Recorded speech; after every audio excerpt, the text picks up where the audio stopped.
Hello, everyone, and welcome to Conversations in Horror, the podcast. I am your host, Kevin Powers. I am also the festival director and program director for Something Wicked Film Festival and Events. And welcome to this amazing podcast in which we delve into the deep and dark recesses of the horror genre, no matter what decade they're from and no matter what genre or subgenre of the horror genre they come from. Now, as a mandate of some of the things that we're trying to get through in this new year, 2025, we're trying to touch base on a lot of different films from a lot of different eras. And so tonight's film is one of those rare films from a rare decade that we don't talk a whole lot about. But the filmmakers, the director's name will be very familiar to a lot of horror enthusiasts out there because his name is the immortal Mario Bava, and this is 1963's Black Sabbath. Now, if you know or are familiar with this film, you know that there are two different versions of this film. There is one, the American version, and then there's the original Italian version. And essentially what happens is they flip-flop some of the stories. But we're going to take a deep dive into each one of the segments of this anthology film. And to help me out on this episode is the amazingly creative and Thomas Tenerello. I had to leave a little break there just to let people think about what I was going to say. So, Thomas, thank you for joining us today on the show. Ramizio, thank you very much. For a second there, I thought you were going to say the amazingly Italian Thomas Tenerello. And I feel like with this movie, I must represent my people. So I will do my absolute worst to do that because I suck at that. Well, everyone out there who knows me. I'm a huge Mario Bava fan. So it's actually surprising that we're going to be doing this as one of our first shows on the program as an anthology film. But I absolutely love this film, and we have done very few anthology films on the show so far, and we hope to. We need to do a whole lot more because, like, we used to have an idea where we were going to take out a whole block of the month of August. It was going to be Anthology August. I think we thought a very awkward title, but there's not enough anthology movies, and probably in the horror genre, and probably it's because I was at some film festival some years ago, and someone was talking about why is it so hard to make an anthology. Because the studios or the distribution companies the conventional wisdom is that they don't sell, and yet people keep making them. I don't know what, you flip on Tubi or you flip on YouTube or you go to your dollar store and the DVD section there's always at least 3 or 4 horror anthologies, and yet so somebody's making these freaking movies. From my understanding, in this day and age, anthology movies do not sell very well, mostly because the consensus is that each segment is not always equally as good as one. There might be one standout one. Yeah, I know that's a weird thing to say, but the longest running franchise right now for anthology is obviously the VHS franchise, which is still going strong on Shudder. But it did have a couple of entries there that were kind of, they probably should have ended. I mean, honestly, folks, does anybody remember any other segment from VHS 1 except for the amateur night one with the siren? I mean, that one, again, had the standout one that everyone remembers. Nobody remembers any of the other ones. So that whole thought process you mentioned makes no sense to me. Yeah, well, in the second one, I actually enjoy VHS 2 more than the first one because I liked more of the stories in the second one, and I thought the third one was god-awful.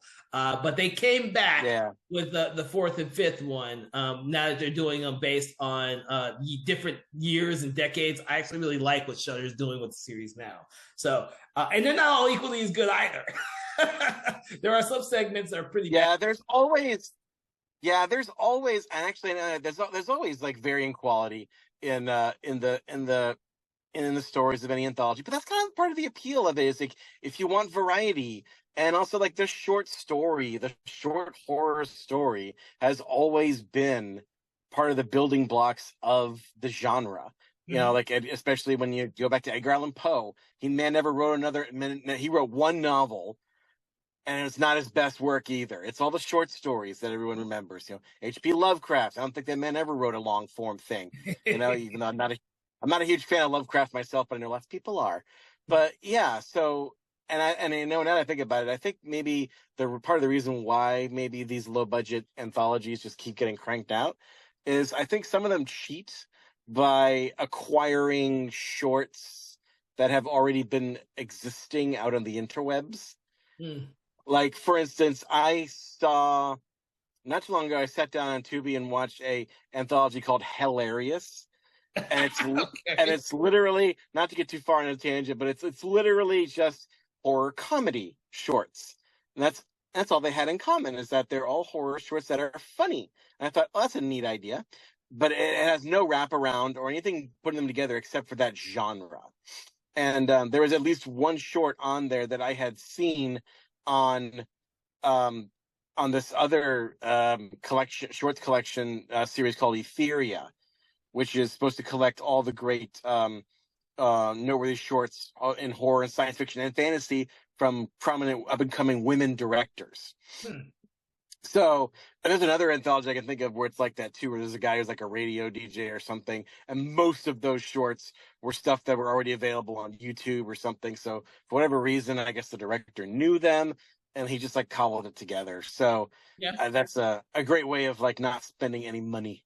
Well, that's the thing is, I don't think a lot of these anthology movies, especially even the VHS ones, are given a whole lot of money to play with. I think the anthology movie that probably had a lot of money to play with was I Love You, Paris.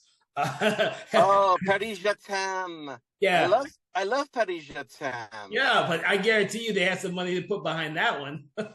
Oh yeah. But then again, that's another thing we may talk about too, is like Europe, especially like Italy and France. Well, Italy not so much anymore, but like Europe and Britain too, I think, have government funded programs for the arts that help fund movies and TV shows sometimes. So yeah, they have those things. We're probably one of the only countries in the world that does not have that. And we've diverged off our topic today, which is supposed to be Mario Bava's Black Sabbath. So now you said that you're a huge fan of Bava. I'm kind of on the opposite spectrum, and I have only seen 3 Bava movies, I think. Oh, really? Yeah. So I'm not as well versed in him, but I am well versed in like all the guys who Bava influenced. I feel like Brava's place in horror film history is really more or less of he was the maestro who inspired more well-known guys after him. Correct. Like you could see Dario Argento all over Mario Bava. You can see him. You can see his influence in Quentin Tarantino stuff. You can see his influence in so many other young filmmakers who keep go back to his style of filmmaking, which we'll talk about what makes Brava in a few minutes. And also, I think his son is probably more famous. Lamberto, because he's the director of Demons or Demoni. Demone, as it was in Italian. Know what? We haven't gotten to on the show, but we will eventually get there because I'm a huge fan of both of them. Oh, see, there you go. Yeah. So as a result, the Brava name is a brand, I think, because of that. So like what I've seen, I saw obviously this movie, both versions. What's the other Brava movie I saw? Oh, I saw Planet of the Vampires. Vampires. Yeah, which is I think it's probably one of the only times he did science fiction. And then I saw Danger Diabolique. Yep. Which was famously the last movie reviewed by Mystery Science Theater 3000. Oh, really? Didn't know that.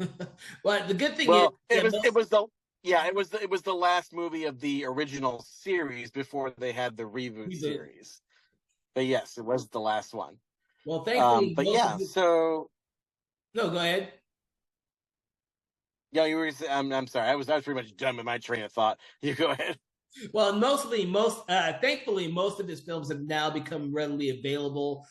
For a long time, I wasn't able to see a lot of his films because they just had not been translated over here, or I couldn't find a version that had subtitles. But a lot of them have now been made available here through some of the box sets, which I happen to pick up the box sets, Mario Bava box sets 1 and 2, which now I can watch most of his films there, but I've kind of collected a lot of his other films. Blood and Black Lace is another favorite one that we need to get around to say. Oh yes, that is on my queue. Yes, absolutely. Because I'm not a huge I'm not a huge fan of the slasher genre, but I do have a couple of script ideas in that genre that I'm wanting to develop. And before I do that, I gotta see some more of that genre. But like from what I've seen already, I seem like I like the proto slashers, and I think Brava was like he kind of broke that foundation and pretty much created the proto slasher. I think with Blood and Black Lace, and more famously, Bay of Blood, otherwise known as Twitch of the Death Nerve. Unfortunately for us, his films have multiple titles or multiple cuts. Like Lisa and the Devil, there are multiple cuts of that and multiple titles for it. Because the Italians would have one version and the American audience would have another version. Yeah, it just makes life more interesting for horror collectors. But so I first saw this movie. It may have been my first Brava exposure, although I might have seen Planet of the Vampires first. Probably because I'd heard that it was an inspiration for Life Force, and I loved Life Force. So, but once upon a time when I was in college in the early 2000s, they still had this thing called cable television, and there was this obscure channel. And I'm not being facetious; it really was obscure. It was called Flicks, and it had like a random kind of grab bag of old stuff, and that's where I first saw Black Sabbath late at night one night, and at least one of these stories in this anthology freaked the crap out of me. I'll tell you which one it is later. So yeah, that was my first exposure to it, and it was the American version, and I know because, well, we'll talk about that because, like you said, they was re-edited, but also so the stories have a different order, but the host segments are also totally different. And like, there's more host segments in the American version. Like for the American version, you get more Karloff for your buck, but in the Italian version, you only have Karloff at the beginning and Karloff at the end. There's no Karloff in the middle, except for, his performance as the Verdelak in the Verdelak. That's about it, though. Wow. So that's one of the many reasons why it's different. The American version was the first version of this film I ever saw because I became a huge fan of Boris Karloff in college. So that was my first experience with watching this film and being exposed to Mario Bava. Now, I had seen Planet of the Vampires before knowing who Mario Bava was. Like, I'd seen it, but I didn't know who he was. I didn't know his style. I didn't know anything about him before I had seen it. It wasn't until after I started watching a lot of his other films that I finally got around to saying, oh shit, I've seen Planet of the Vampires. Let me go back and rewatch it with a more critical eye. But Boris Karloff is the reason why I saw this movie when I was in college. I became a huge Boris Karloff fan at that time. Now, for those out there who are extremely ignorant and maybe have hatched out of an egg yesterday, we all know Mr. Boris Karloff is the Frankenstein monster in the original Universal horror cycle. But of course, he went on to do many other fantastic, usually villainous parts in other things. But this is not the first time that he was basically a horror host, because he had already been on as the host of a show called Thriller, which was also an anthology series, and it was basically an Alfred Hitchcock Presents ripoff in the first season. And then after a while, it took a turn, and they changed and basically became just gothic horror and weird kind of adaptations of stuff. They even did an adaptation of like The Telltale Heart and like a couple of Poe stories, which is pretty incredible. But Karloff, I don't think he ever acted in any of those. But he I've was never seen the whole series. I've seen random episodes, and the ones I've seen, he wasn't in any of those. He just hosted it. so the Roku channel is how I found the show. So if any of y'all have a Roku out there, you can watch the first 3, or I think it's like 2.5 seasons of Thriller on there, uncut and commercial free. The first episode's kind of fun because you see a young Leslie Nielsen fighting off a stalker, which is fun. Always fun to see a young Leslie Nielsen before Forbidden Planet, and of course Naked Gun and Creepshow. So rest in peace, Leslie. So he'd already established himself as that, and then and he gets this gig, which I read somewhere that, according to like a Karloff himself, he said that this movie he had the most fun on of anything he's ever been in, which is saying something. And the American version, I think, of the host segments, you can tell he's having a lot of fun. He does seem very gleeful in his in the way that he's delivering his dialogue to the camera and treating us like co-conspirators in this experience we're about to have. But I will say, like, he still got that energy in the Italian version, but the staging is very different. It's the Italian version staging is to give all context, in the American version, it starts off with just he's like a floating head in the darkness. And then the next segment is a white background with a huge telephone. Yep. That they use forced perspective on. And then the third segment, I think he's in the forest, Brava's fake forest, for the Vertilac segment. And that one starts with a word on vampires. And he'll start, and he does a spiel for that.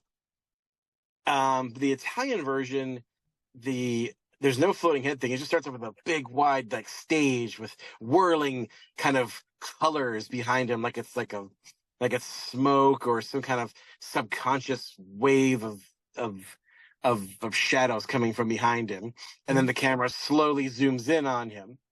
The dialogue's a little different then too.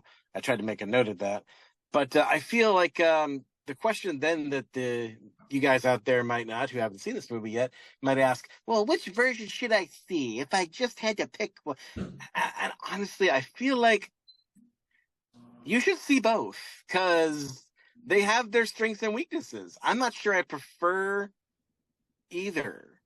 I think because I think the American version is overall a little better, but I think the staging is better in the Italian version, and I think that the Italian version of the telephone is the superior version.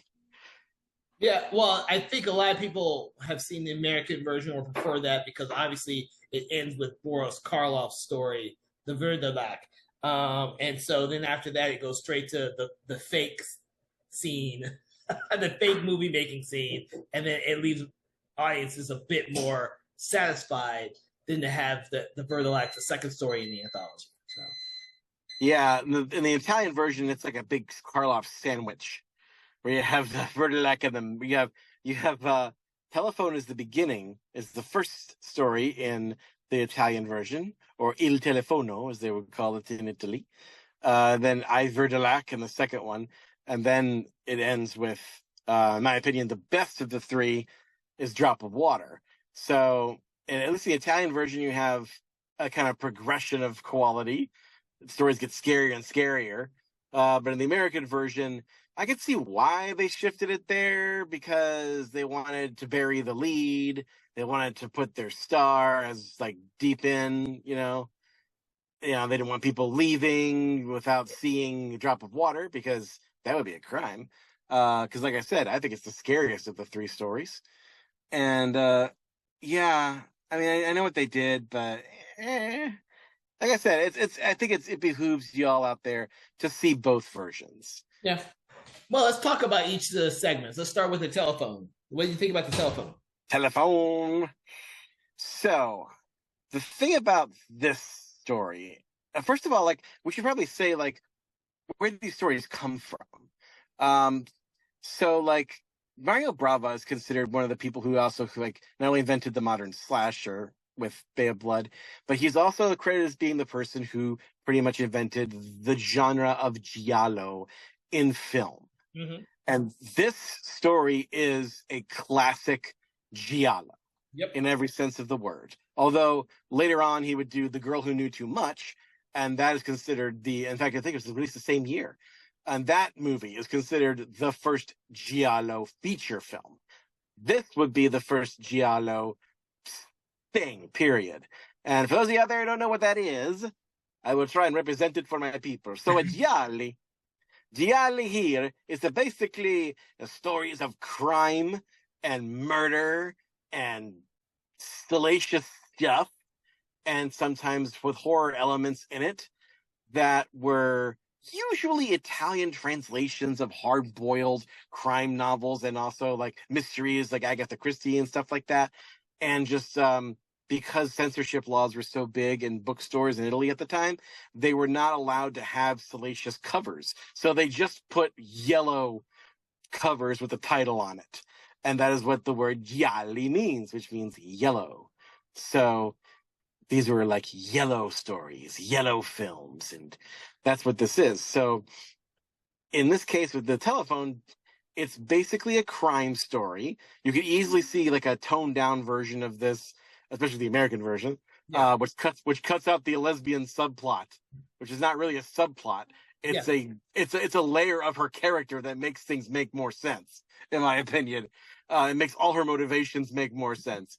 But you could easily see a version of this play on Alfred Hitchcock Presents, and it's all in one room, one apartment. Yeah. I mean, granted, in the Italian version, you do see the woman's friend, quote unquote, in her apartment briefly, but that's it. That's all you see. I was about to say, it's like one scene, I think, with her friend in her apartment, and that's it. Yeah. When she's talking to her on the telephone, that is it. So it's very contained. Actually, think about it. All three of these stories are very contained. Mm-hmm. So this would fall into the genre of contained horror, I think, which is very popular these days. And so like those original gialli books, paperbacks, many of them were repurposed stories from other countries. It's the same dang thing. These are not Italian stories. None of these are original. They are adaptations of Russian stories.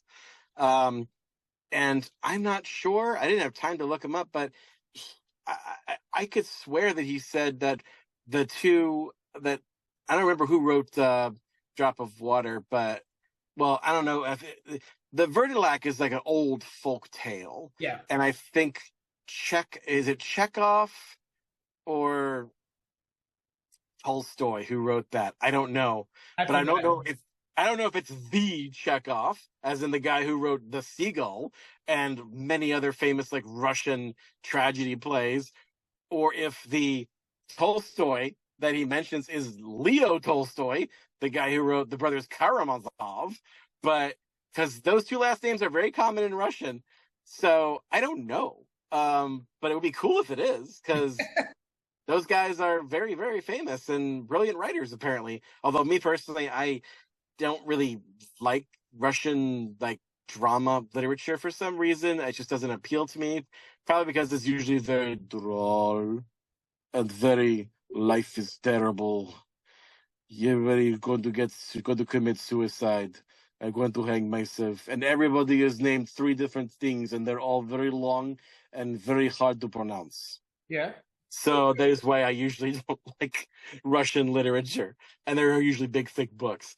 But these are, I guess, old or oldish. The telephone is probably easily the most modern of all of them, especially not least to which the fact that like it's about a telephone, which at the time was still fairly new technology. 60s. And yeah, well, no, I'm talking about like when the original story was probably written. When the original story was probably written like a decade or so before that. So it was probably kind of initially sort of like early 20th century version of basically a techno thriller, imagining how this little device that lets voices come in through wires can torment you without anybody being there. Kind of like a proto internet. So, and it's because of that, it's become kind of a trope. You could say that this whole segment is basically just an extended version of the first 10 minutes of Scream. Kind of, sort of. Yeah. Because you have a lady in a very sexy kind of outfit. You're not sure what she does. You find out later kind of what she does. I think she's a prostitute, actually. And she's getting threatening telephone calls from this guy who keeps threatening that he's going to kill her in very, very horrible ways. Mm-hmm. And she can't seem to get anybody to help her. But until eventually she reaches out to her best friend, quote unquote, who doesn't live very far away, to come in and just stay with her, hoping that that this killer, who apparently is a guy that she knew and was in jail. And depending on which version you're listening to, he's either dead or still in jail, and maybe has broken out. Yeah, has escaped. So the question, but there's a tension throughout the story where you're wondering, is she crazy? Mm-hmm. Or is he really a guy? Sorry, he's really a guy, or is he really a threat? Is what I'm saying. Yeah, I got some vibes of Roman Polanski's what was the one? It's not The Tenant, it's the other one. Shit. Repulsion. Repulsion. Yes, I got. Which I still have not seen, but I know what you're talking about. That's why I got vibes from when I rewatched the movie. Yeah. So yeah, in a convoluted sort of way that of explaining that is pretty much what this is. So yeah, that's and I think it's probably. I would, when I saw the American version, I would have said this was the weakest of the three, but it's a nice way to start things off. Uh-huh. Having said that, though, I'm starting to think that, like, honestly, I couldn't appreciate it a lot more, actually. Probably because the Italian version is so much better.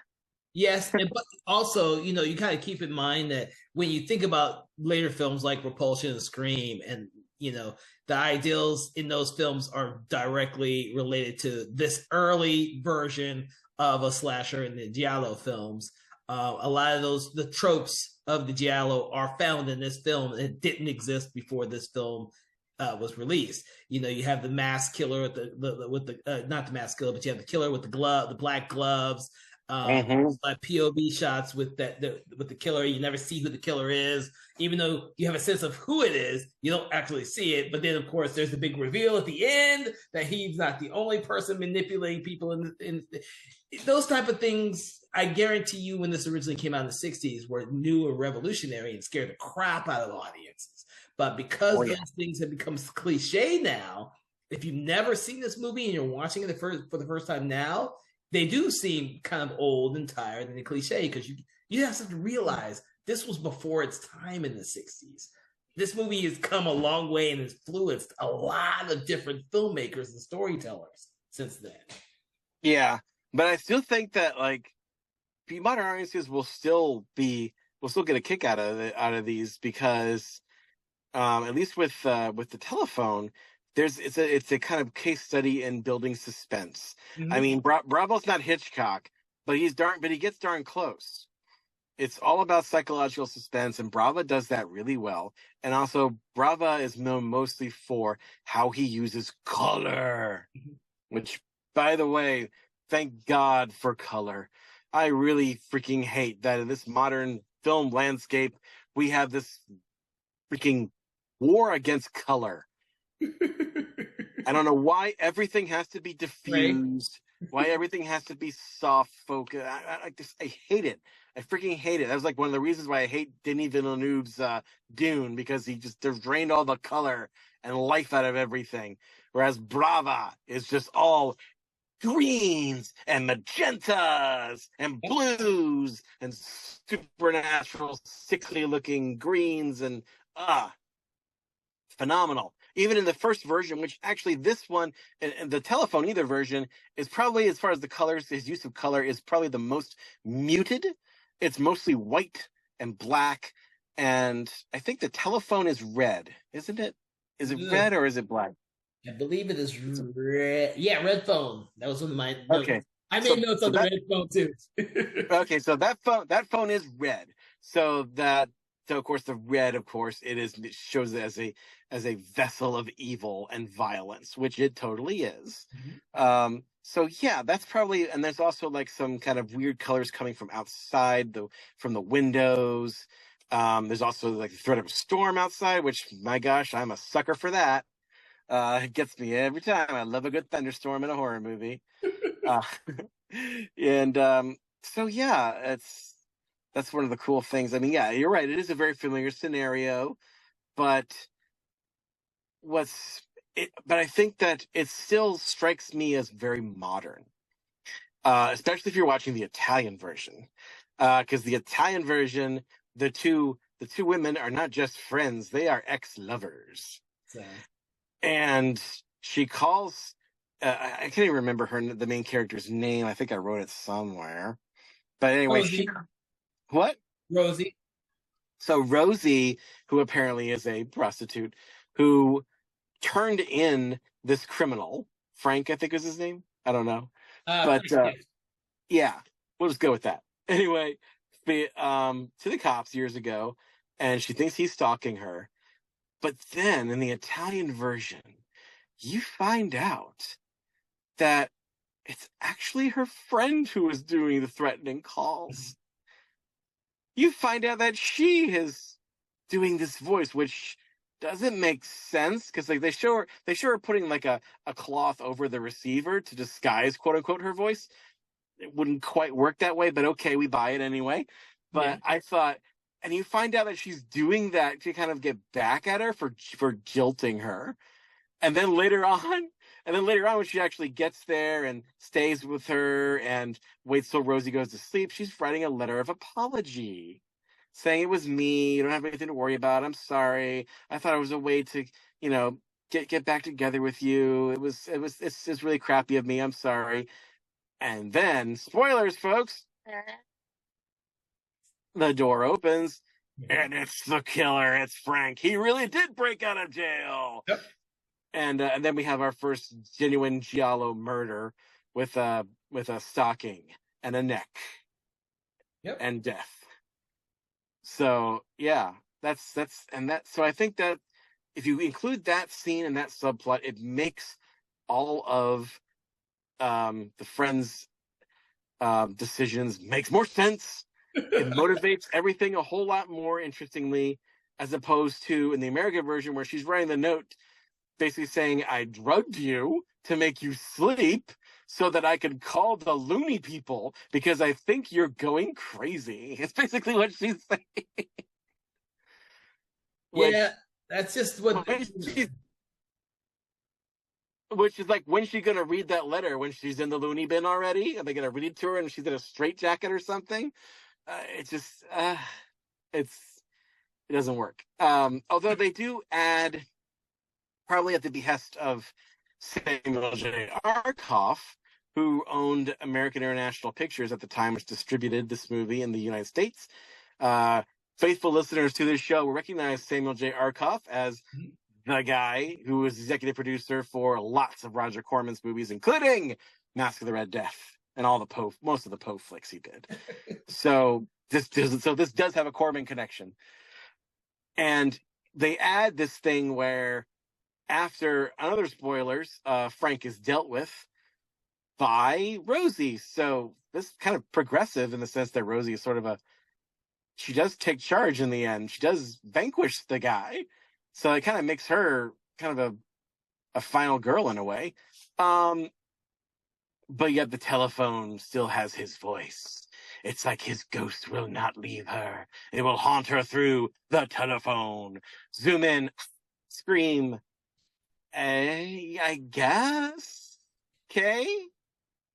I personally like it when, in the Italian version, none of that's in there. It's just a long, slow pan over the wreckage that poor decision making and paranoia have left. Yeah. So it's bleak. It's bleak. I mean, it's not super bleak though because Rosie survives, hideously traumatized. But yeah, it just flows better in my opinion. It makes a lot more sense. And honestly, I think Zarkov just wanted to make it a ghost thing just to fit in with the other two tales, which are supernatural. But honestly, I feel like when you're watching an anthology, you should have variety. And I like the idea that you have your first segment be just a psycho killer. Your next segment, depending on which order you're watching it, it's a ghost question mark. And the last one, of course, is the vampire. So yeah, why not have variety? Well, speaking on that, which one would you like to go first? The Vin de Lac or the Drop of Water? So, well, you know what, Kevin, since I am Italian, and I just recently, and what's more, and the Italian version is more fresh in my mind. I feel like we should just go for I Ver de Lac, because yeah. All right. I think that's what we should do. So we're gonna go with the So Verdilac. Yeah. So since I described the first thing, I think you should describe this one. Well, mine will be much more general. Or not. Well, mine will be much more general because it's been a while since I've seen the film itself. How about this? Just give us the broad strokes of what the heck the Verdilac is, and then I would fill in the details. Yeah. Well, I'm trying to remember Boris Karloff's family is under siege by a mythological creature, I guess. They're great because Boris Karloff he plays the father or the grandfather. Now I can't remember. Oh, he's the grandfather. Okay, he's the grandfather. I had to remember that. The patriarch. Okay, yeah. So he's the patriarch. He's the grandfather. He goes out to look for his son, I believe. Oh no! Is it nice? Oh no! He goes out there to kill the Turkish Verdilac. But that's his son. Yeah. Okay. So he goes out there to kill his son because of this mythological creature, the Verdilac, and leaves the rest of the family in the house.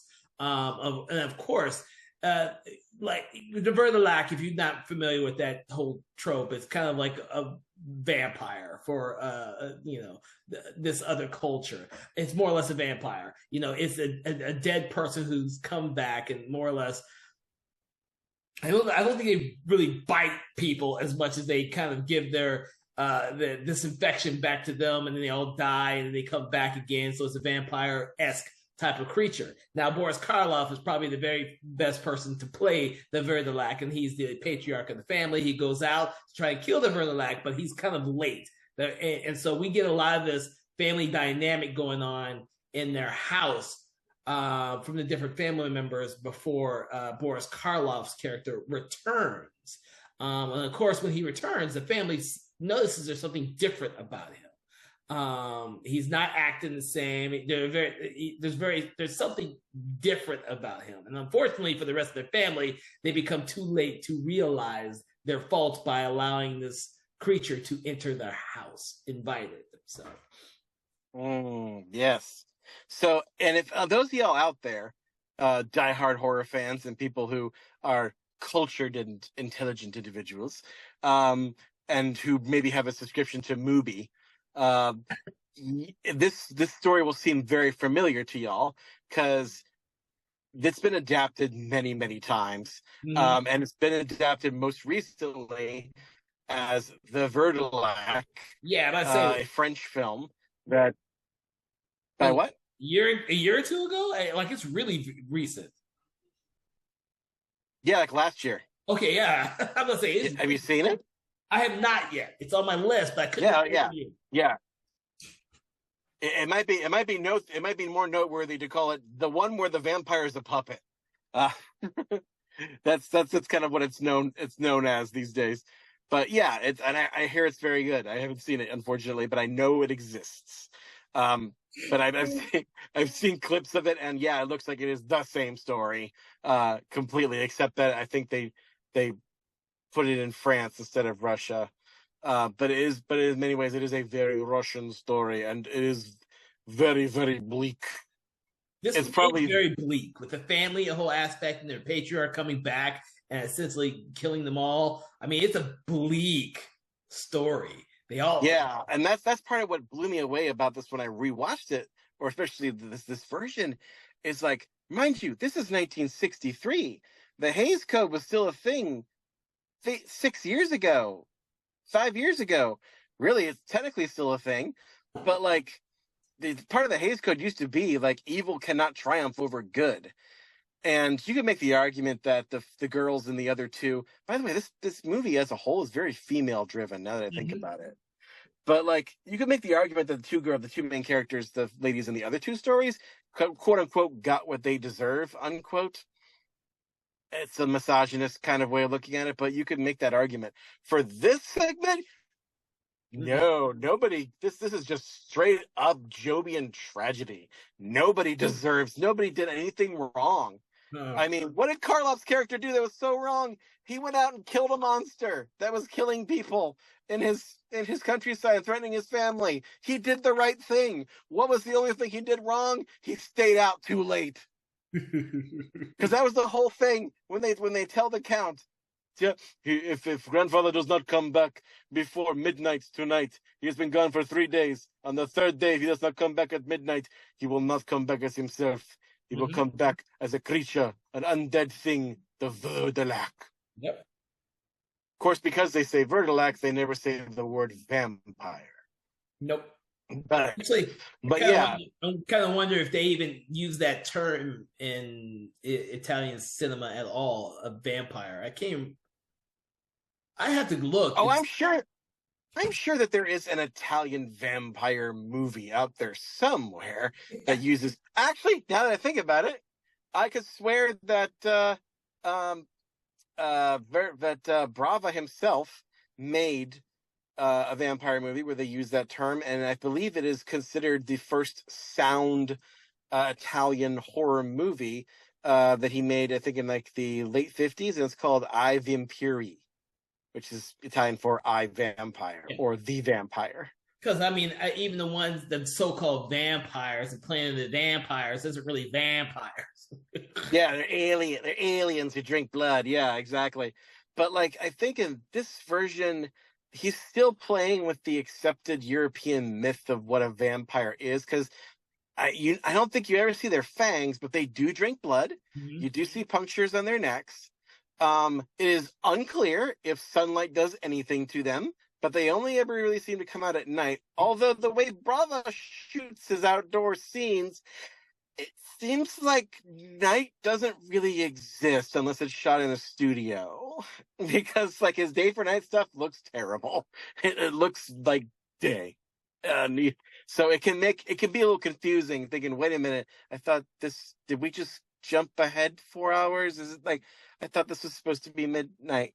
What? What? Oh, Jesus. I don't know. Well, then again, we don't know where in Russia this is supposed to be. If this is like in Siberia, maybe it's in the summer or late summer where there's like almost no night. I don't know. But regardless, so we don't know if they never say if the sunlight destroys them. They don't use any crucifixes to try and ward off or test whether or not the Karloff is in fact a Verdelac. They don't try and make him eat garlic. Nope.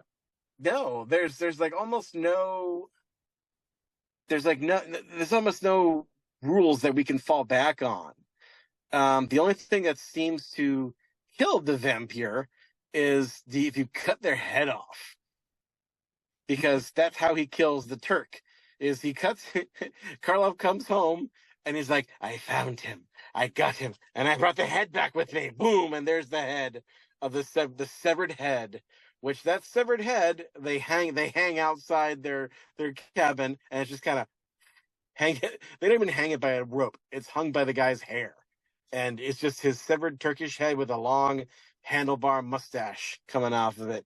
And they use that head in the promotional materials for this thing. That's the promotional materials for the film. A lot. So it is an iconic fake head. Yep. So yeah, it's like a it's like and like I said, it's very contained. It's like a Russian chamber play. We almost never leave this cabin, this house in the middle of the very snowy Russian woods, except for once towards the end where we get into a abandoned monastery question mark. There's just very little of it left that is anything remotely resembling a home or a church or anything. It's just like it looks like random bits of pieces of other Roger Corman Gothic things, basically, but it's lit brilliantly by Brava, who, by the way, was a cinematographer. Yep. So it makes perfect sense that his movies look amazing. So it's, but yeah, we mentioned before about the fake horse thing. So this segment is also known for these brilliant shots of Karloff pre-vampire form, riding on a horse, trudging through, looking heroic, except that it's very obvious that the front of this horse, which you never really fully see, is a fake horse. And he's not moving. Just branches and light and stuff are being moved around him. So this is where that comes from. And it's great to see. It's a sight to see. Speaking, though, of man on riding on horseback, we have another character in this drama, an interloper who comes from outside the family, discovers a dead body with a dagger in its body and no head. Mm-hmm. Which, by the way, I read somewhere that Quentin Tarantino saw this movie and got the idea for Pulp Fiction from it. I don't know how he made that connection, because Pulp Fiction has nothing to do with this movie. The only thing I think they have in common is that they are both anthologies, and they both feature one body, no head. So, yeah, because Travolta, bang. But yeah, so this guy comes, and he is a aristocrat-looking fellow, and he looked very familiar to me, and then I realized, oh, I know where I've seen this bozo before. This guy was the hero, quote unquote, in Fall of the House of Usher, Roger Corman's version. This guy, he plays Count Vladimir. Vladimir, yep. Yes, which is funny because this is probably the only vampire movie in the history of vampire movies that has a Count, Vlad, who is not a vampire. Funny. Oh, yeah, I didn't think about that. Yeah, weird, isn't it? So, and it's funny, like, I know this guy, his name escapes me at the moment, but, like, I remember hating him in Fall of the House of Usher because I felt like his performance sucked. And apparently Vincent Price hated him too, because Vincent Price did not like method actors, and he was like going full method, and he thought that was pretentious BS, and I kind of agree with him. But anyway, So he's not as bad in this movie, I think. But then again, in Italian, he's dubbed in Italian, so maybe that's part of it.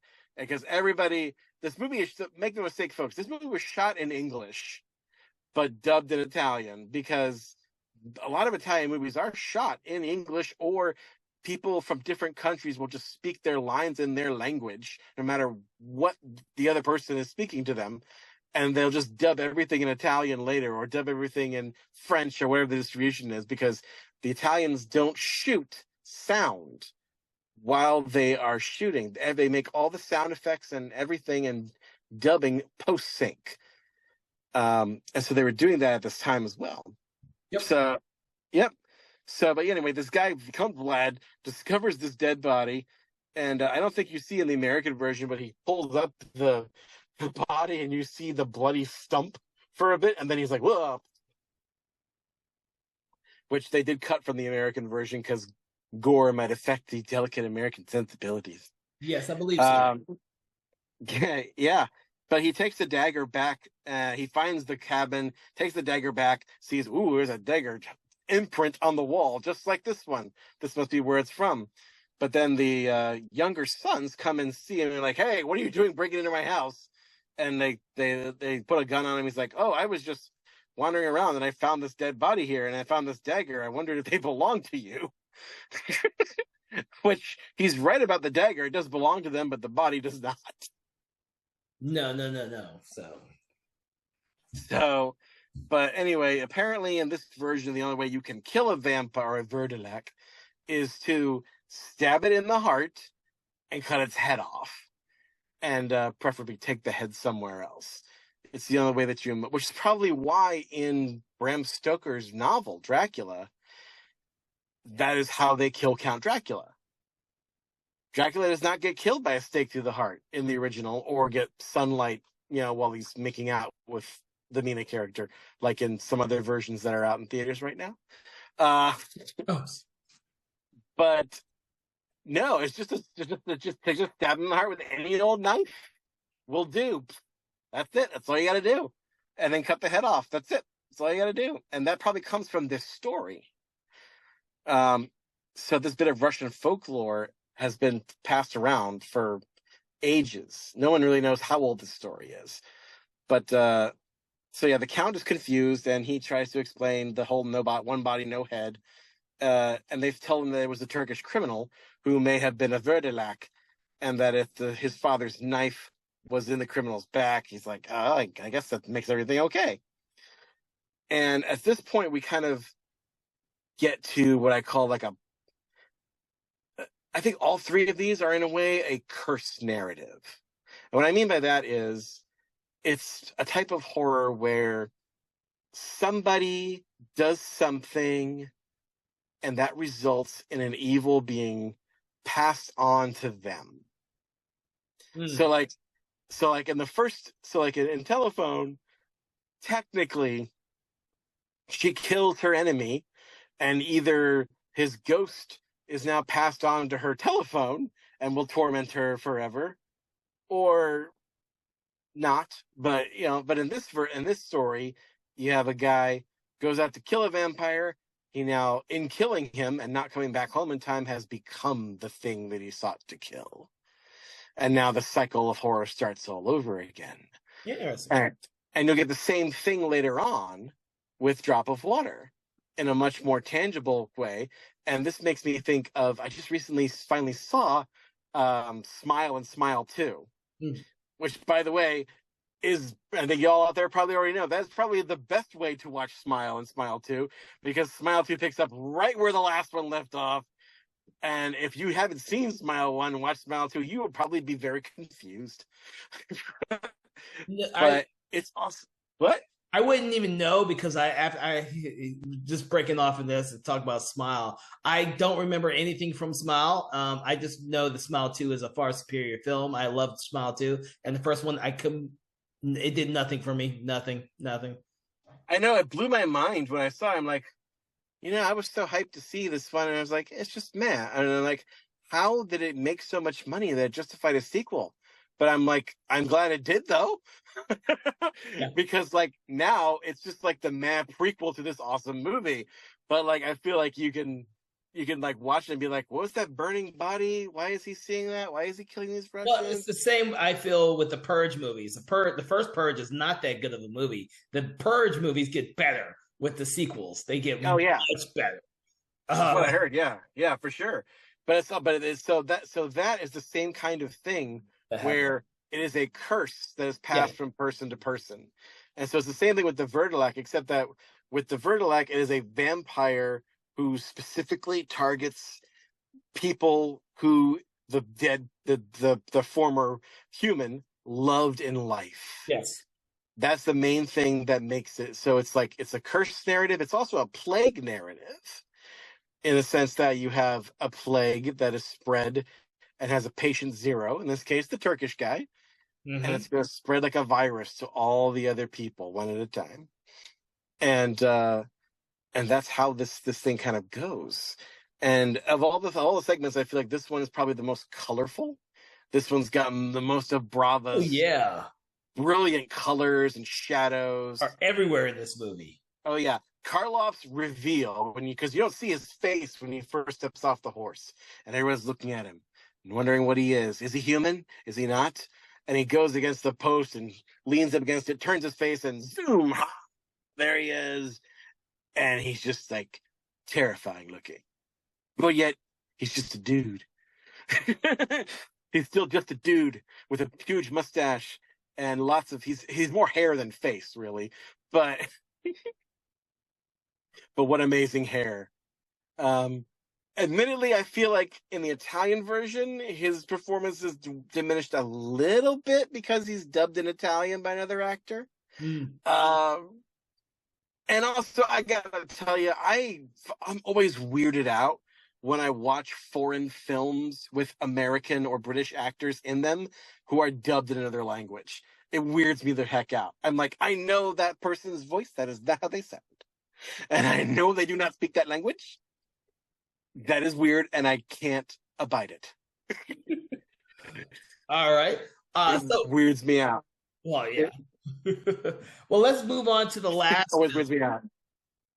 Before we move on, though, we have to mention that, like I said, the gore in this one is pretty intense. It's probably the bleakest of the three, and my goodness, what adds to the bleakness, this like ever stacking feeling of doom, is the fact that like this movie doesn't that it doesn't play around in terms of like there's nothing sacred. They kill the kid, they kill the baby, they kill the dog. Like Karloff's got his favorite dog barking at him outside because the dog knows he's a vampire, he's a Verdelak, and he forces one of his younger sons to go and kill that dog. And it does it off screen, but you hear it go when it gets killed. Mm-hmm. So this one doesn't mess around. So I think it's another reason why I think modern audiences would appreciate this movie, because it doesn't frack around, for lack of a better term. Yeah. I mean, I don't think we'll spoil the ending to this one because it's also freaking bleak. But let's just say that Count Vlad should have left a long time ago. Yeah. There is a love story in this one. It's a tragic love story, and the women in this, by the way, the women all look amazing. Even though this girl's supposed to be a Russian peasant, she has really, really big made up eyes. Like big giant eyelashes. I guess that's just the way Russian peasants looked in that particular part of the world. Oh Jesus. So yes, and the final segment is called A Drop of Water. So what the heck is this one? Well, ladies and gentlemen, I feel like this movie, again, it's also a curse narrative. Oh yes, most definitely. Of all of them. Oh yeah. But it's also like each one of these three I feel like have some kind of moral lesson to them, even if they're kind of messed up morals. Like I feel like the first moral lesson of the telephone is I guess don't mess with your friends, even if you're mad at them. At least for the Italian version. The second one, I feel like the lesson is don't let your parents in if they've been out too late because they might have changed and become monsters. The third, and this one though. This one has a powerful moral lesson, which is don't steal crap from dead people. Just don't. Just don't even think about doing that at all, ever, because they'll haunt you. Because that's what happens in this. This is a so like the Karloff thing is a period drama, a gothic period drama, but this one I think is supposed to be modern. That's why I like it.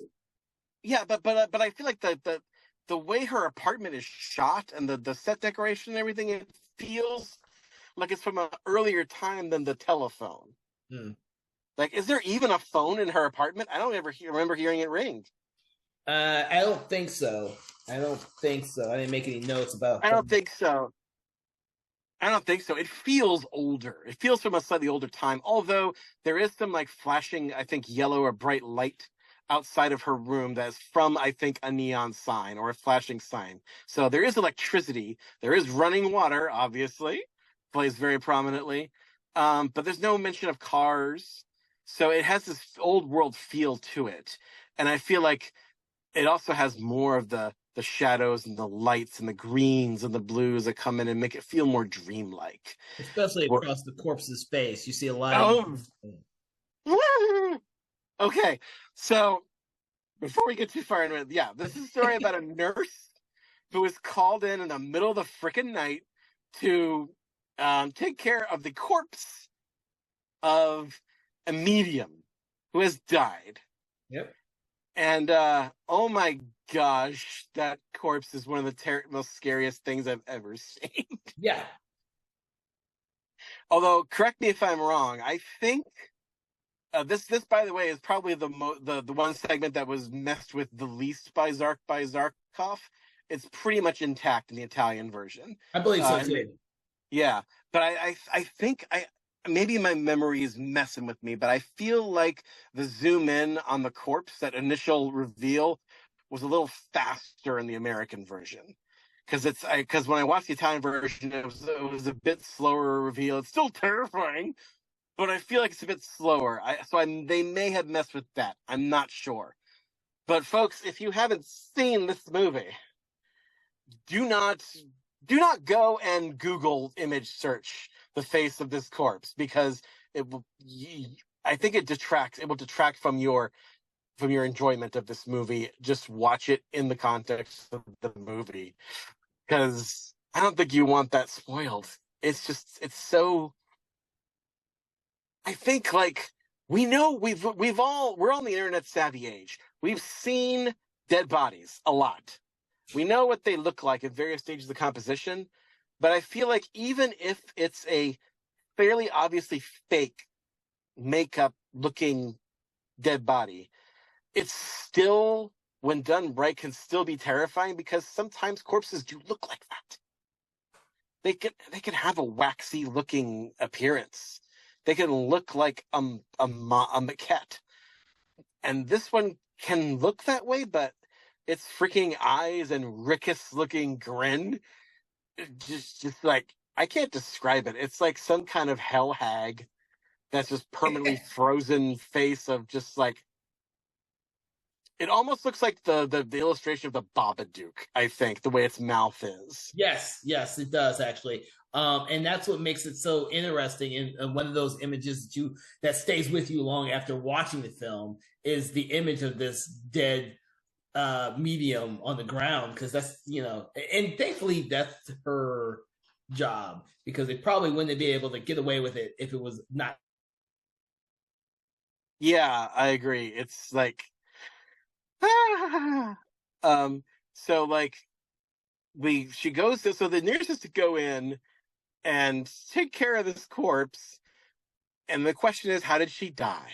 Well, the very nervous housekeeper says that she just died of fright, basically, in her sleep. Yeah. And that apparently she was a medium, and you see, and the cool thing Brava does is he tells a story with just set dressing and props. You see the cats. There's so many cats just wandering in and out of here. And the implication is that these cats have inherited her house. Mm-hmm. Because she was the cat lady. And then, excuse me, and then you see like the tarot cards on the table. And I think maybe she says that, like, she basically died shortly after having a seance. So it's like there's an implication that this medium, this lady, I don't think we ever even know her name. I did not. I was about to ask you the same thing. I did not write a name down for her, so I don't know if she had one or not. I don't think she had one either. Okay, it's just I the felt medium. bad. But like, she is. The implication is that she is a character who got so deep into the occult and necromancy that she unleashed something from the beyond she never should have, and it killed her.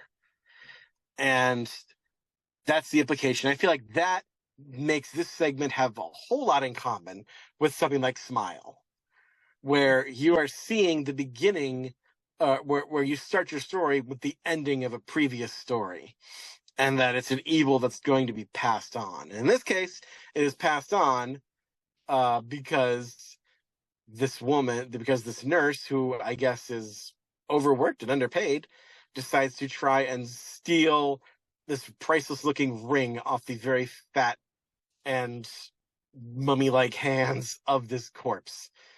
That there's also a fly that comes in on the finger when it's taken, when the ring is taken away. There's an implication that the fly itself is like a manifestation of evil.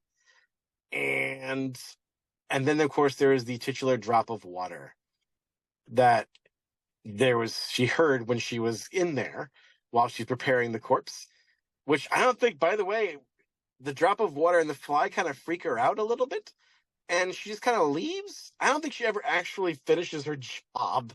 I don't think she does either. I noticed that too when I rewatched. I was like, I don't think she actually finished her job, but she takes that freaking ring and the rest of her short life. Yeah, it's like, I don't know. I guess like of all the characters in this story, she's probably the one who deserves her fate the most. Because not only is she a thief, she sucks at her job. Okay, cool.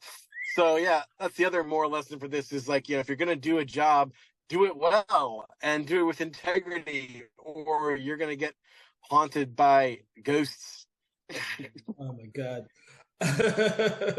What did you think of this one? I really like this one only because I love the cinematography in this one. Like I like the telephone, but for this one, I think that some of the imagery is so striking, and I love the usage of lighting in this film.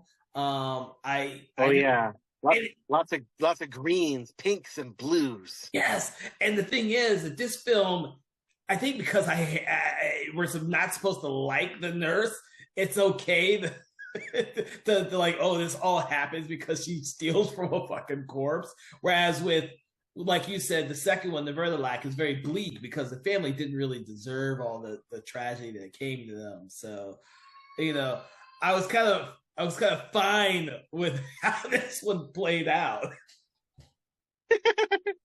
Yeah, and yet it's still terrifying because the way that corpse haunts her, and the shot where it's there in the chair and then not there, and then it just kind of floats. I know it's an old effect with like putting something on a skateboard or something, but it's still so unnerving. And the fact that it's moving its hands, I couldn't tell if it's an actress with a mask on or if it's just a puppet. Either way, it's amazing. Well, yeah, and the thing is, of all three stories, I think this is the most effective in terms of scaring the audience. Oh yeah, it is the most effective. It is definitely the most nightmare-inducing. Yeah, and it's also like the one that has the least dialogue. Yes. Most of the time it's just pure cinema. There's very little dialogue until the end, and yeah, that's it. You just you're just there with this person. You don't like her, but dadgummit, she's your audience surrogate, and you're stuck with her. And whatever happens, happens. Yeah, but the drop of water itself, I feel like, is kind of a harkening back to Edgar Allan Poe's Telltale Heart. Oh, that's because she keeps hearing. Yeah, because she keeps hearing that drop, drop, drop, and keeps turning off all her faucets. And she's sees like a spilled bottle. Okay, stop that. But she keeps hearing it because it's her guilt. Just like the guy in the story, Telltale Heart, he keeps hearing the heartbeat of the old man. In fact, I'm pretty sure there is a version of Telltale Heart as a short that I saw in black and white where you never hear the sound of the heartbeat. You just see dripping faucets and like other things that could be causing the sound, which I just thought was clever. So I wonder if that filmmaker got it from this movie. Another person influenced by Brava. But like, yeah. So I feel like, yeah, I agree with you. I think this is the strongest of all the three. Karloff is great and everything, but I feel like it's the longest of the three, the Vertilac, and I feel like it may be a little long. So I don't know. But it's also gothic horror, and I feel like you got to be in the right mood for gothic horror. Whereas and gothic horror, depending on who's making it, can age well or not well. But I feel like Drop of Water is timeless. So I'm going to agree with you that with this version of the film, putting the Vertilac second and this one last works much better because it is the more terrifying one. And in my opinion, that's how you want to leave an audience when when they leave the theater or when they finish watching your film. Whereas flipping them, the Vertilac, like you said, is longer. And it's a gothic horror. And by the time you get to that third story, if you're not really into the gothic horror, you may just tune that one out. Whereas with this one, A Drop of Water, you're not tuning that one out. That's a very effective vignette there. Oh yeah, yeah. I feel like, and with all anthologies, each story can stand on its own. You know, if you feel like if you're pressed for time, ladies and gentlemen, you got a lot of things you got to do today, and you can only have time for one segment of this daggum movie, I say watch Drop of Water. Although if you're a diehard Karloff fan, you gotta watch yourself some Karloff, and you haven't seen this movie, then just watch the Vertilac segment. It's fine. It'll scratch that itch real good. Watch the American version though, because again, it's weird seeing him speak Italian, and he's not Italian. It is weird. It is. Weird. I had forgotten that. I had forgotten that until I rewatched it. I was like, oh yeah, because I've seen both versions multiple times, and so because the thing is when I go back to rewatch this, and I've seen this maybe 7 or 8 times now, I don't know which version I'm going to pick until I decided at that moment because my DVD box set has both versions, so I can just pick which one I want to watch. Yeah. Oh, I mean, I think audiences will figure out which one they're watching the moment they start hearing Vermicelli, you start hearing the Italian dub. You'll know because unless you speak fluent Italian, which I do not, I can only speak the curse words in Italian, so which I will not to hear. Oh my god! But like, I do think that the Italian version has a better kind of finale with the fake horse, because you do see, like I said, you got more Karloff for your buck in the American version, but in the Italian version, you see kind of Karloff playing to the audience as if they are a character. This is one of the few anthology movies, I think, where, in a lot of anthologies, like the original Tales from the Crypt, this is the movie, or say Dr. Terror's House of Horrors, or, Dead of Night, or other, Tales from the Hood even, there is a wraparound segment where you might have a main kind of character who's telling the stories, but it's a story within a story. It's the thing that you keep going back to with each segment and ties everything up at the end. This is one of the few anthology movies that I've ever seen where it is a host who's talking to you, the viewer, and he's having a playful time of it, and he's talking to you and says basically at the end, where in the Italian version at least, where he's in full Vertilac outfit, but he's talking to the camera, and he's on the fake looking horse, which is like a sawhorse with a fake head on a gimbal, and he basically is like, well, that was neat, and he says, and the dialogue is kind of beautiful here, translating it to English. He's on horseback, and he's addressing the camera, and he's, like I said, he's in full vampire outfit, and he says, now you be careful on your way home tonight. Dream about me, and we shall be friends. And I thought, aw, that's delightful. I feel like that says something beautiful about the relationship between horror fans and their stars. Oh my god! So yes, and Boris Karloff was a star, so having him do that actually was probably a coup for the whole production to begin with. Oh yeah, and you could tell he had so much fun with it, and the camera pulls back as he keeps doing the horse thing, and you see the other camera filming him, and you see the crew people running around the fake horse with branches, and you see a whirling motorcycle in the background? Nope. No, you see a whirling light fixture showing like the lights from the moon. You're supposed to be creating the illusion that he's riding. Yes. And I feel like doing that kind of diffuses the terror in a way that I think a lot of horror doesn't do today, but used to do a lot more back then. It's basically as if the Brava is saying, like, look here, it's okay. We told you some bleak-ass stories tonight, but it's all fake. it's all pretend. Look, it's fine, kids. You can go home and sleep good tonight, knowing that it was all pretend and we had fun tonight. And I think there's something innocent and childlike about that I really appreciate. Well, yeah, because the tone in the music also changes when that all happens too. Oh yeah. The score in the Italian version is much more playful. Yes. It's much more playful, more artistic. Actually, you can make the argument that maybe this movie becomes kind of a satire of, at least in the host segments, it becomes kind of a satire of the horror genre in and of itself. It becomes almost a meta play when you have Karloff addressing the camera and playing with cinema tricks and conventions and everything. So yeah, I think it kind of elevates the film as a whole. Oh yeah, most definitely. When I first saw that sequence where they revealed the behind the scenes stuff at the very end, I thought the same thing. I was like, oh shit, this is way ahead of its time. You would have never seen this in any movie back in the 60s or 70s. Much like this wasn't common at all. This isn't something that audiences were ever accustomed to that early in cinema. That was something that came much, much, much later. Yeah, indeed. So I don't really have a Schwarzenegger alternator for any of these segments, although I think it would have been hilarious if I had thought about if you could just imagine if, say, it was Schwarzenegger's voice on the phone saying, "I'm going to take your body and cut it to pieces and love it in so many ways, or I will kill you." It would be disturbing and hilarious at the same time. Very disturbing. Or you could imagine Karloff as Schwarzenegger showing us a scene that you never see in this movie. You never see him kill the Turk. It was all done off screen. You never see him cut off that head. So you can imagine Schwarzenegger saying, "A little off the top."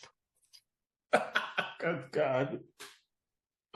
Or like, or maybe like he's one of the cats in the drop of water. I don't know how that would work, but anyway. But I feel like this movie, you can take I've created this new thing that you can apply to other movies like this, because I feel like bleakness in horror in recent years has kind of become more the norm, whereas this movie was the exception. So back in the day, all three of these stories have terrible endings. Yeah. They're all dark. There's not a bright light in any of it. And that was rare back in those days. So I think we should have this thing that I'd like to call the bleakness scale. Okay. And here at the bleakness scale in the Conversations in Horror podcast, we like to rate movies on a 1 to 5 scale of bleakness. 1 being no bleakness at all, it's all sunshine and rainbows, and 5 being Hereditary or a Serbian film. Oh my God. That's your standard. That's as bleak as bleak. Jesus. So, segment 1, how would we rate this on the bleakness scale, 1 to 5? Kevin, what do you think? Why do you want to do this separately? The whole movie is bleak. I would give the whole movie a 4.5. 4.5? See, here's the thing, though. I feel like we need to do this together. I feel like the stories individually should have a scale, because if you think about it, if you're doing the movie as a whole, the bleakness of it is totally offset by Karloff's host segments. The big reveal at the end is also, that's why it's not bleakness 5. It's a bleakness 4.5 because of the ending and the change of music and the fact that you're laughing at Boris Karloff on the fake freaking horse. Yeah. Yeah, no, I would even give it, if we're doing it as a whole, I would give it a 3.5 out of 5 if that is the case, which kind of puts it which I think would kind of put it more in the area of like less bleak than, say, George Romero's Night of the Living Dead. Yeah, a little bit less than that. Because at least in Night of the Living Dead, the zombies are dealt with. Sure, the redneck racists are doing the job, but we've had things pretty much under control. I can see that. Movies like a Serbian film, Night of the Living Dead. What was that? The one I was just Old Boy are freaking bleak by the time you get to the very end of those movies. The original Old Boy, though, has a happy ending at least. I feel like to be a truly bleak movie, you cannot have a happy ending in any form, unless it's like ironically happy in its bleakness, kind of like Hereditary. How about Martyrs? Or oh gosh, yeah, that would be a 6 on the 1 to 5 scale. All right. Oh my God. But, I would say that the Vertilac is probably. I've got okay. I'll do it briefly. I'll do it really quickly. I think like the first one. I think Telephone is probably a 2.5. Vertilac is probably a 4.5. Yeah, that's a 4. A soft 4. A soft 4. And the third one, yeah, probably about a 3.5. Really? A 3.5 for only because, like we said, that daggum nurse deserved what she got. So at least there's a universe in which justice exists. So I feel like to be a truly bleak film, you need to have a you need to have a tone of doom, and you also have to have like horrible misfortune befalling all of your characters, and there has to be like a sense of like no justice in this universe. But in the very least, you got justice for that horrible act of grave robbing. So we'll have to use this scale when we do all those other movies we mentioned so far, and we'll add in the Descent with the original cut. Oh. And a couple of other movies like that. We should definitely bring this back on. Oh yeah, for sure. And feel free to use this when I'm not on it. Just Yeah. pass it on to our fellow hosts. I'm sure they'll have great fun with it, debating as to where on the scale it really falls. So I think that's the fun part, is deciding, you know what? No, this shouldn't be that bleak, because it's really not that bleak. Because if you think about it, everything's, the world is still okay at the end of this thing, even if everybody else is dead. You could break it down like that. Oh my God. All right. Any last words about the film before we sign off for this episode? I think this is definitely a movie to watch if you are a true horror aficionado and you're interested in seeing where all your favorite masters learn their tricks. You know what? I'm gonna second that. That is a really valid point for this film. I think horror fans and horror filmmakers can really appreciate this film, not only from the technical aspects but also from the storytelling aspects. I don't know how effective it would be for a general audience, to be honest.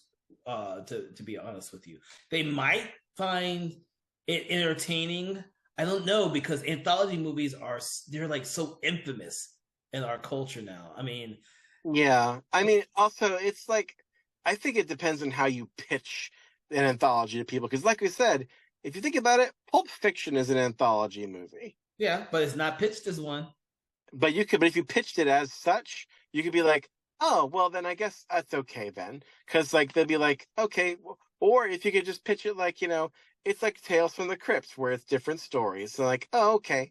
Because people have analogy. There is an analogy in this culture to things like that. We do have things that still occur in our Creep Show, the new Creep Show. So it definitely fits into that category. And I think if a modern audience is familiar with that stuff, they're familiar with this. And also, ladies and gentlemen, let's not.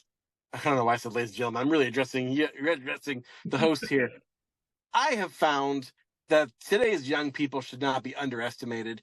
Every time I think, oh, these kids today, they wouldn't appreciate the old Universal monsters or the classic horror and all that.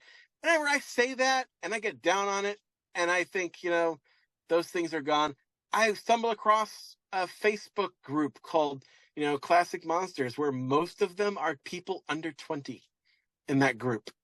And I see them posting their DVDs that they brought of Bride of Frankenstein, or their posters that they have, and the masks they bought, and the model kits that they paint.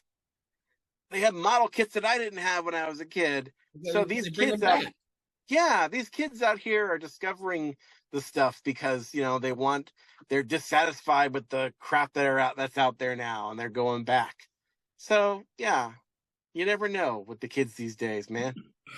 Well, I would love for I hate to say this, the Italian cinema and culture themselves to bring back horror, but unfortunately for us, horror fans, the Italian film industry in regards to horror is pretty much dead unless it's on TV. Yeah. That's a sad thing to say, especially considering how much they influenced the world cinema in the 60s, 70s, and the early 80s. I mean, they were like Italian horror movies were everywhere. So it's sad to see where it's gone to now.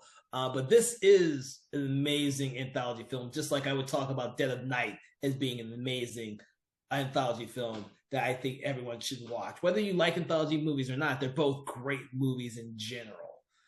Yeah, I mean, it's not my favorite Italian horror. I think the work of Argento and Fulci probably, for me at least, is stronger.